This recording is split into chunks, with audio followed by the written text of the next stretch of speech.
तो हेलो मेरे यारो, एकेडमी ऑर्गेनाइजेशन की अमेजिंग एपिसोड में आप सभी लोगों का स्वागत है। तो जैसा कि लास्ट एपिसोड में हमने देखा था कि योची अपने अंकल से मिल चुका था, और इस एपिसोड की शुरुआत में हम देखते हैं कि वहाँ पर वह हैमर चेन का उपयोग करते हुए वह कमीना लाल बाल अकीरा ओगाटा तबाही मचा रहा होता है अपने ट्रेनिंग रूम में।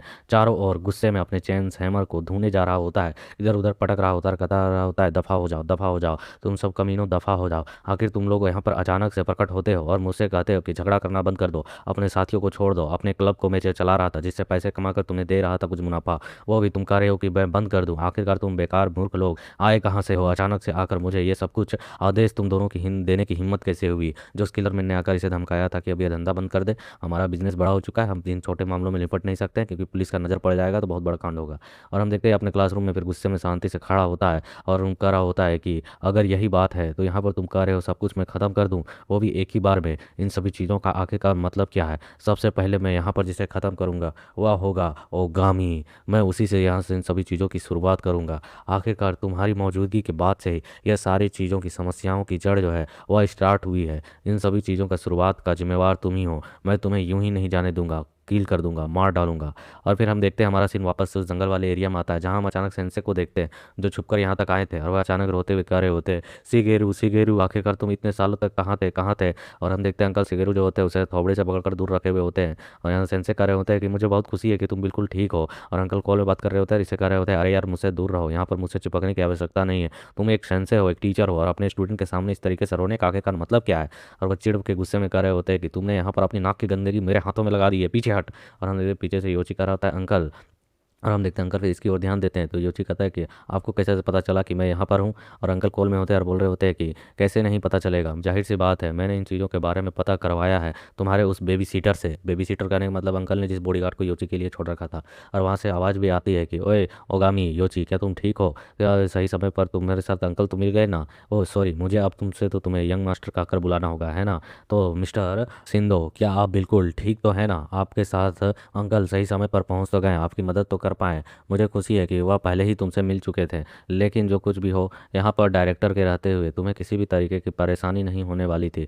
उन्होंने मेरा पता लगवाया और फिर मुझसे तुम्हारी बारे में जानकारी ली, और यह सब कुछ कल रात को ही हुआ है, इसलिए मुझे तुम्हें बताने का इन सभी चीज़ों के बारे में मौका नहीं मिला।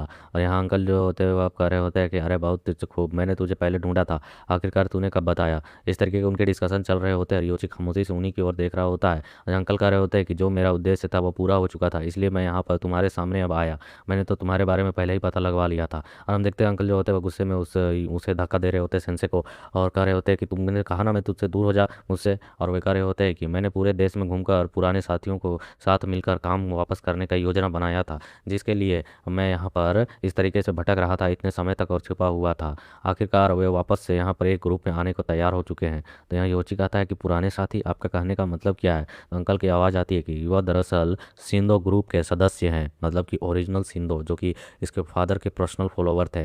और वे बताते हैं अंकल के कि मिकाडो के हाथों में जब शिनकाई पूरी तरीके से आ गया तो उसके बाद से वे जो सिंधो के पर्सनल फॉलोवर थे उन्होंने उस ग्रुप को छोड़ने का फैसला लिया और देश भर में इधर उधर फैल गए और अपने अपने काम को करने लगे। लेकिन वापस से वे अब सिंधो नाम से इकट्ठा होने को तैयार हो चुके हैं, लेकिन उनकी एक शर्त है।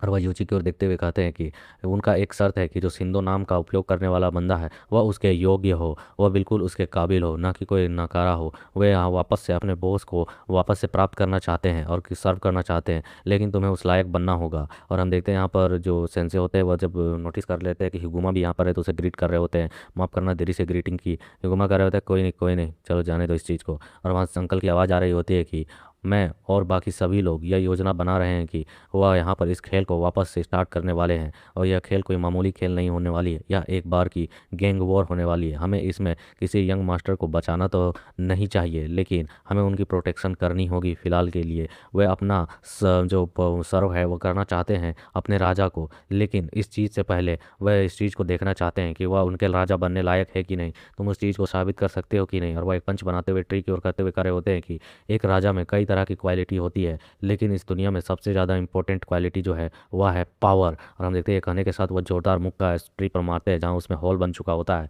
और जो अंकल होते हुए कह रहे होते हैं कि ताकत सबसे मजबूत चीज़ है एक किंग के अंदर रहने के लिए, क्योंकि गैंग वॉर्स में तुम ही उन्हें लीड करोगे, तुम ही उन्हें पाथ दिखाओगे। और तुम खुद को यहाँ पर जिस हालत में अभी देख रहे हो उसे देखकर तुम्हें क्या लगता है, क्या तुम इतने स्ट्रांग भी हो कि तुम उनके फॉलोअर्स को मतलब कि एक्सेप्ट कर सको? मैं कहूँ तो बिल्कुल भी नहीं। मैंने तुम्हारा जो ट्रेनिंग है वह बचपन से किया है, पर्सनली तुम्हें देखभाल की है, और मैं तुम्हारा पर्सनल व्यक्ति भी बन चुका हूँ, मतलब एक फैमिली मेम्बर की तरह। तो मैं इस तरह की स्थिति में बिल्कुल भी इस चीज़ की सलाह नहीं दूंगा और ना ही इसकी इजाज़त दूंगा कि तुम यहाँ पर इन सभी चीज़ों में शामिल हो और उनका अनुसरण करो, मतलब कि उनको अपना फॉलोवर बनवाओ और इस तरीके से आगे बढ़ो, क्योंकि तुम एक बिगड़ेल बच्चे हो जो यहाँ पर अपनी जान की भी रक्षा नहीं कर सकते हो। तुमसे युद्ध लड़ने की बात जहाँ तक की जाए वह तो बहुत दूर की बात है। कम से कम तुम्हें यहाँ पर क्रू मेंबर के तौर पर काम करना चाहिए था, वो भी काफ़ी लंबे समय तक, और खुद को स्ट्रॉन्ग बनाना चाहिए था और तब जाकर इन सभी चीज़ों को सामने लाना चाहिए था। लेकिन तुम्हारी जल्दबाजी की वजह से देखो तुमने यहाँ पर अपना चेहरा उसे दिखा दिया है और तुम्हारी जो आइडेंटिटी है वह उन सभी के सामने आ चुकी है। अब बस तुम्हें यहाँ पर रुक जाना चाहिए। मैं उनसे पर्सनली तौर पर बदला ले लूँगा अपने साथियों के साथ मिलकर। तुम्हें अब यहाँ पर नहीं शामिल होना चाहिए। तभी हम देखते हैं पीछे से सेंसे कर रहे होते हैं कि शिगेरू रुक जा, इन सभी चीज़ों में ये जो अभी तक तैयार नहीं हुआ है इसमें मेरी गलती है। हम टीचर जो थे वह ये इसे ठीक तरीके से ट्रेंड नहीं कर पाए हैं। तो हम देखते हैं पीछे से हिगुमा कर रहे होते हैं कि शांत हो जाए इत्सुकी, आखिरकार तू क्या कर रहा है? और हम देखते हैं वहाँ पर सबसे पहले तो योची खामोश होता है और फिर कहता है, अंकल मैं आपसे एक बात करना चाहता हूँ कि याद है जब मैं 9 साल का था, मैंने एक बार कहा था कि मैं ताकोयाकी बनाना चाहता हूँ और आपने मुझे वह चीज़ बनाने से मना कर दी थी और कहा था कि मैं अभी इसके लिए बहुत ज़्यादा छोटा था। लेकिन उस समय जब आप सो जाते जाया करते थे तो मैं उस समय रात में गुस्से में वो ताकोयाकी बनाने की कोशिश किया करता था, और जब आप सोते रहते थे तो मैं पूरी रात ताकोयाकी बनाने की प्रैक्टिस करते रहता था। वह हालांकि मेरी सोच से बहुत ही ज़्यादा कठिन भी था और मैं पूरी तरह से जल भी गया था उस पर, मतलब कि चोट भी लगी थी। ये सुनकर यहाँ पर अंकल कहते हैं, मेरे सोते वक्त तू ये कर रहा था? और फिर हम देखते हैं यहाँ पर अंकल गुस्से में मुट्ठी उठा रहे होते हैं, लेकिन योची कह जा रहा होता है कि यहाँ तक कि मुझे लगता था कि मैं अच्छा काम कर रहा हूँ और मैंने ठीक तरीके से बना लिया है, फिर भी वह आधा अधूरा और कच्चा रहता था। उसे खाने के बाद मेरा पेट बहुत दर्द देता था, लेकिन फिर भी वह चीज़ें जो करता था मैं, उनमें काफ़ी ज़्यादा रोमांच मिलता था। अंकल कहते हैं कि सच में तुम्हें अभी भी इस बात को यहाँ पर सोच रहे हो, आखिरकार इस चीज़ का मतलब क्या है? तो वहाँ योटी कहता है, फिर भी लगभग 1 साल बाद आखिरकार आपने अपनी तौर से मुझे ताकोयाकी बनाना सिखाया, याद है आपको? तो वह कहते हैं, हाँ मुझे याद है कि मैंने तुझे ताकोयाकी बनाने के लिए सिखाया था और तूने एक ही बार में बहुत ही अच्छी तरीके से ताकोयाकी को बना भी लिया था। तो योची कहता है कि हाँ, जब मैंने उस ताकोयाकी को बनाया था आपके सिखाने के बाद कि यह कैसे कैसे बनाया जाता है और आपने बताया था, तो वह बहुत ही बढ़िया और बहुत ही अच्छे तरीके से रेडी हुआ था। लेकिन मुझे इस बात से खुशी तो मिली थी, लेकिन जो मैं चुपचाप प्रैक्टिस किया करता था यह उसी का रिजल्ट था कि जब मैं अपने मुझे एक बार में बताया तो मैं एक बार में बिल्कुल सही तरीके से उस चीज़ को सही तरीके से बना पाया।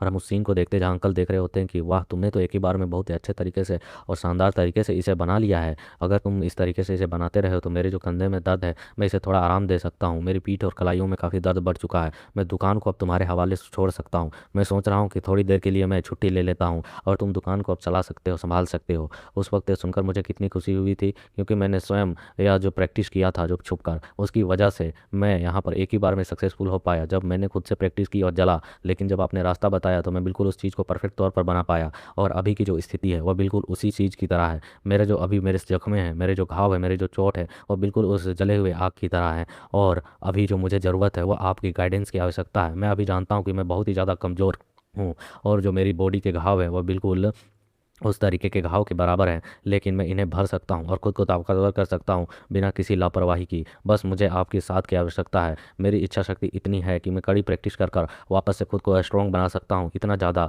कि मैं उस किंग के पाथ पर चल सकूँ। मुझे एक प्रयास करने का मौका ज़रूर दें ताकि मैं फ़िलहाल के लिए इतना ज़्यादा स्ट्रॉन्ग हो सकूँ और सबको दिखा सकूँ कि मैं किन का सन हूँ। यह सुनकर हम देखते हैं अंकल पहले खामोश होते हैं और कहते हैं कि ठीक है, अगर ऐसी बात है तो मैं सोच सकता हूँ, लेकिन इतना स्ट्रॉन्ग बनने के लिए तुम्हें काफ़ी हार्ड ट्रेनिंग करनी होगी। तो योची चिल्लाते हुए कहता है कि हाँ, मैं बिल्कुल इस चीज़ के लिए तैयार हूँ। आखिरकार मैं यहाँ पर सभी का प्रोटेक्टर बनना चाहता हूँ। अंकल मुझे यहाँ पर ट्रेंड करें, मैं यह साबित करना चाहता हूँ कि मैं उनका रक्षक बन सकता हूँ। तो हम देखते हैं पर अंकल पहले पलट कर जाने लगते हैं। तो यहाँ पर जो सेंसे होते कहते हैं, अरे यार तू यहाँ पर से जा रहा था यंग मास्टर का क्या? तो यहाँ पर वो अंकल जो होते कहते हैं कि इत्सुकी मेरी बात सुन, कुछ समय के लिए यह मेरे साथ रहेगा और मैं इसे ट्रेंड करवाऊंगा, क्योंकि अभी अगर यह यहाँ पर सीधे स्कूल में चला जाता है तो वहाँ मिकाडो के गुंडे पहुँच सकते हैं और इस पर छुपकर हमला भी कर सकते हैं। इसलिए इसलिए फ़िलहाल इस समय पर यह छिपकर मेरे साथ कुछ दिनों के लिए ट्रेनिंग करेगा और मैं इसे अपने स्पेशल ट्रेनिंग से इस लायक बना सकूँ कि वह उन गुंडों का सामना कर सके। डैम, ये बच्चा बहुत ही ज़्यादा बदमाश है, यह बहुत ही ज़्यादा शरारती है, बिल्कुल अपनी बाप की तरह किसी की बात को नहीं सुनता है, बिल्कुल नहीं मानता है, सिर्फ अपनी मर्जी के पाथ पर चलता है, बिल्कुल अपने फादर की तरह। और हम देखते हैं उसके फादर के फिगर को और यूची के फिगर को, जो लमसम बिल्कुल सेम मैच होता है, बस हाइट थोड़ा सा बड़ा है। और फिर हम देखते हैं यहाँ पर जो अंकल होते हैं पलटकर कहते हैं कि तुम लोग यहाँ पर अब खड़े क्यों हो, जल्दी करो और मेरे पीछे आओ, चलो यहाँ पर दिन में सपने देखना बंद करो। तो योची कहता है हाँ अंकल हाँ। और योची यहाँ पर जैकेट को उतार कर ये सेंसे को दे रहा होता है, कहता है कि सेंसे ये आपका जैकेट है जो मैंने लिया था। संजय कहता है कि यंग मास्टर इसका आखिरकार क्या मतलब है, कोई बात नहीं।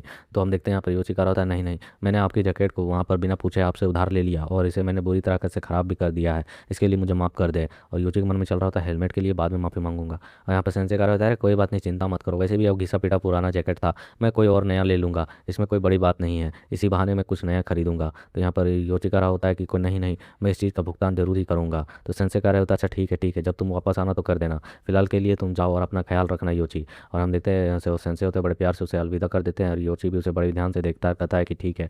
और फिर योची हिगुमा की ओर देखते हुए कहता है कि मुझे बस थोड़ा सा समय दीजिए, मैं आपके कहे हुए बातों पर पूरी तरीके से खड़ा उतरूंगा और उस बंदे को जल्द से जल्द हराकर साबित करूंगा कि वह अकीरा ओगाटा मेरे सामने कुछ भी नहीं है, मैं इस चीज़ को प्रूव करूंगा। हिगुमा कहते हैं कि बिल्कुल, मुझे इस चीज़ का बेसब्री से इंतजार रहेगा जब तू यह चीज़ को करेगा, तब तक के लिए मैं वेट कर सकता हूँ। तो हम देखते हैं यहाँ पर जो अंकल होते कहते हैं चलो ठीक है समय हो चुका है। और हम देखते हैं कि यहाँ पर ये अंकल के साथ वहाँ पर निकल चुका होता है ट्रेनिंग के लिए बीच जंगल में। और जाते वक्त योची के मन में बातें चल रही होती है कि मैं स्ट्रॉन्ग बनूंगा, सिर्फ ओगामी योची के तौर पे नहीं बल्कि अपने फादर के नाम पर, अपने फादर के टाइटल नाम पर शिंदो के योग्य होने के तौर पर खुद को स्ट्रॉन्ग बनाऊंगा। और उसके बाद फिर हमें कुछ महीनों के बाद का सीन दिखाया जाता है जो लमसम 3 महीने बाद का होता है, जहाँ पर हम एक कार को चलते हुए देखते हैं जो स्कूल के रास्ते से जा रहा होता है। तो वह स्कूल के गेट पर रुकता है और उस कार का जो ड्राइवर होता है वह कहता है कि बच्चे क्या तुम्हें यहीं पर रुकना है। तो यहाँ पर योची कहता है कि हाँ तुमने यहाँ पर रोक दिया उसके लिए थैंक यू ताकू हो। और वो कह रहा होता है लेकिन तुम यहाँ पर क्यों रुकोगे, तुमने तो कहा था कि तुम्हें ओल्ड मैन हिगुमा से मिलने के लिए जाना है, तो आखिरकार हम यहाँ स्कूल पर क्यों उतर रहे हैं। तो हम देखते योची यहाँ पर बिना उसकी बात सुने गेट को खोलते हुए बाहर की ओर निकलते हुए कह रहा होता है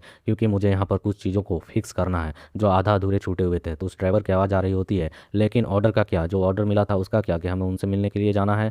तो यहाँ योची कहता है कि हाँ बिल्कुल, लेकिन उससे पहले कुछ अधूरे काम है जिन्हें फिलहाल के लिए मुझे निपटा देना चाहिए, और वह काम है सबसे पहले उस ओगाटा को कुचलने से। तो यहाँ पर अगले एपिसोड में हमें देखने को मिलेगा जोरदार और शानदार फाइटिंग सीन्स, लगातार 2 एपिसोड। और हम फिलहाल के लिए एक छोटे से सीन को तुम्हें दिखा देता हूँ जहाँ पर जो ओगाटा है वह पागल हो चुका है, बौखला चुका है, क्लास के बंदों को कूट रहा है। और फिलहाल इसी सीन के साथ यहाँ पर ये चैप्टर कंप्लीट होता है, इसलिए जल्दी से जल्दी 100 लाइक्स कर दो ताकि नेक्स्ट एपिसोड जल्द से जल्द देखने को मिले।